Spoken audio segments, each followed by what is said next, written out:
The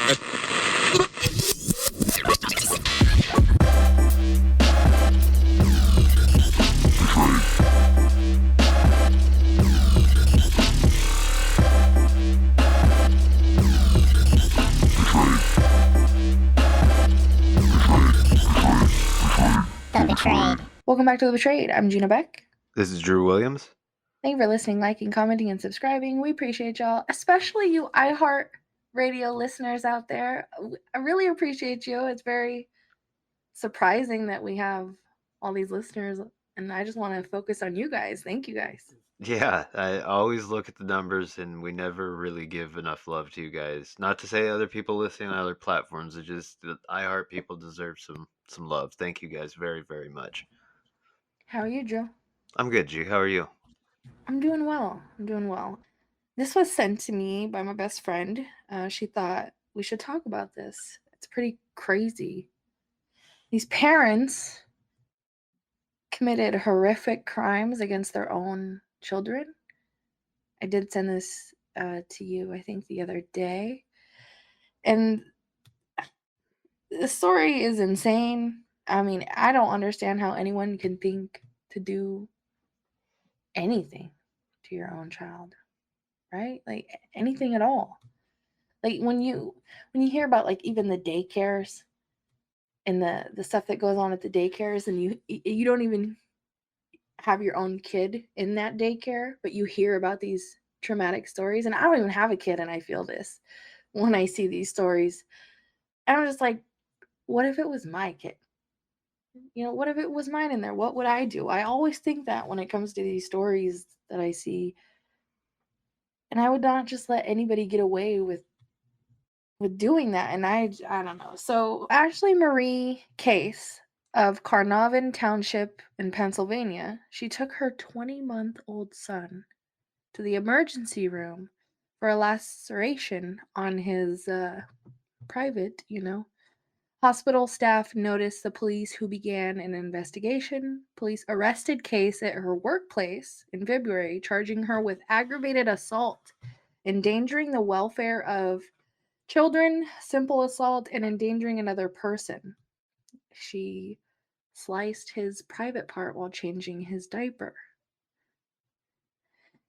So she admitted that she caused the laceration to the toddler. She told police she grabbed a pair of scissors while changing his diapers and sliced his.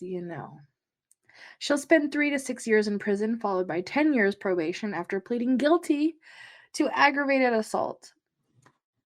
This next one, you thought that was bad. It only gets worse. This next one was in August.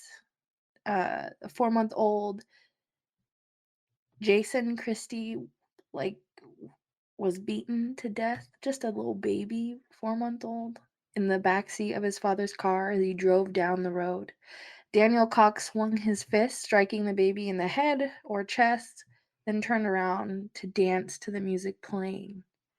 The day before the fatal beating, his mother, Kimberly Ann Christie, requested an order of protection against the man. Cox drove the baby to Kimberly's house, dropping him off in the driveway. When Kimberly picked up her baby, he was black and blue and not breathing. The baby's right eye was swollen shut, his cheek was swollen, and he suffered horrific bruising on his butt and back. He was removed from life support 2 days later. The witnesses called the police after seeing Cox striking the baby as he drove down the road, and they reported it to the police, all the injuries, and Cox was arrested and charged with murder. He was sentenced to life in prison with parole, and the parole wouldn't be till 2035. That Yeah, I don't even. there's There's more. there's 2 more, unfortunately. I know this is kind of like wham wham wham, but this just goes to show, like, this stuff happens, and how consistent and often it happens. Father discovers ex-wife doing mean stuff to their 16-month-old. And Jerica, Lockie's ex-husband, made a horrific discovery. She was I mean, we talk about weirdos all the time. She was doing weirdo stuff to this 16-month-old daughter. Yeah.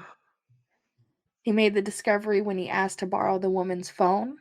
The man confronted her, which led her to make the 911 call. Lackey admitted to it, to doing weirdo stuff to the infant during a 911 call. So it was her admitting it was over the phone, recorded. The Oklahoma woman will spend 25 years in federal prison for recording herself doing weirdo stuff to her daughter. And then she sent photos and videos of the act to her boyfriend. During her trial, she said she hard M. I mean, we say hard R, she hard M, the other word for the hard R. The baby to appease her long distance boyfriend who had asked her to make the videos. She told the court that he would punish her if she did not send videos. He is a long distance boyfriend. When is he going to drive over and beat you up for not Why? sending What? him? Did he get arrested at all? Does it say Uh, anything about? no, but it ends there. It just says because she was the one that. I mean, he had possession of CP. I'd assume there's got to be something, right? Yeah, but I just. Asking and gaining possession of CP, he's got to be in some sort of trouble. All right. What's the other one? This This is the hurt. last one. And I'm so sorry. Distraught, his wife was leaving. The man mm, dismembers his 3-year-old son when I guess when she told her husband, her name's Natalie, she told her husband Jeremy Brent Kramer that she was leaving him. He murdered their 3-year-old son in a Montana field. The 38-year-old monster drove to a remote field in Anaconda, Montana, where he attacked his son. He struck the boy in the head with a rock, killing him instantly. Yet Kramer continued taking his anger out on the boy. Uh, I mean, this really goes into detail. I don't even want to say this. What the heck? He just it's in the title. He dismembered. Like, you guys know what that means. He just cut a lot of parts off, including his heart, which police found close by the body. He did a lot of other things that involves cutting. He washed the blood off his body at a gas station. He pleaded guilty to the crime after prosecutors took the death penalty off the table. He will spend the rest of his life in prison for the murder. That's the end of that. I know that those are horrific. If you made it this far, leave a comment and let us know what you think. I know what you think is probably nothing but negative stuff, which as it should be. This is just cases of people who got punishment. That's why I wanted to talk about it. I was My gonna best say at friend, least they're all. These are all people that have been convicted, and we know they're not yes, out doing any more terrible things. Wow. yeah. Wow. What a. My best friend sent it to me because of the insanity, of these stories. And as I was reading it, what made me really want to talk about it was that there's punishment, because we talk about a lot of things that doesn't end up with a punishment. Unfortunately, that's just the stuff that lands in our laps, and Yeah. or that we find.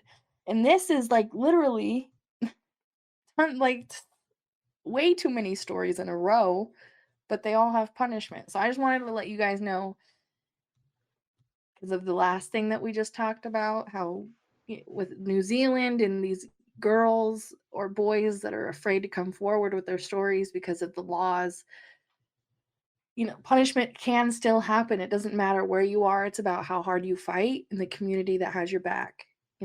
So don't give up. And if you want punishment, you know, you got to do everything you can to get it. You can't just not try. Well, I mean, it's as simple as Gina said before in prior episodes many times. It's getting that conversation going and getting more people to actually address the issues. We should find ways to unite on this topic and find ways to go at it more rationally and actually maybe get some more results, like we say, more punishment. Yeah, and just I guess the people who try to pass these kind of laws and the people who are in position to okay these kind of things, just know it doesn't hurt to do more research on those type of people, you know, to find out more about those type of people, because if those are the type of people that are allowed to make these kind of things okay, then they really need the most attention, and they need the most eyes on them, and they need the most research done on them. You don't need to be the perfect person, the most perfect person in the world, but how do we not know that they might be weirdos? You know what I mean? When you look at the big trial that everyone's been talking about and everyone's wondering where the client list is, it makes you wonder who's the type of people on that list. Exactly. We'll end it right there. Thank you for listening, liking, commenting, and subscribing. Until next time, Banana Cats. Banana Cats, much love. Peace.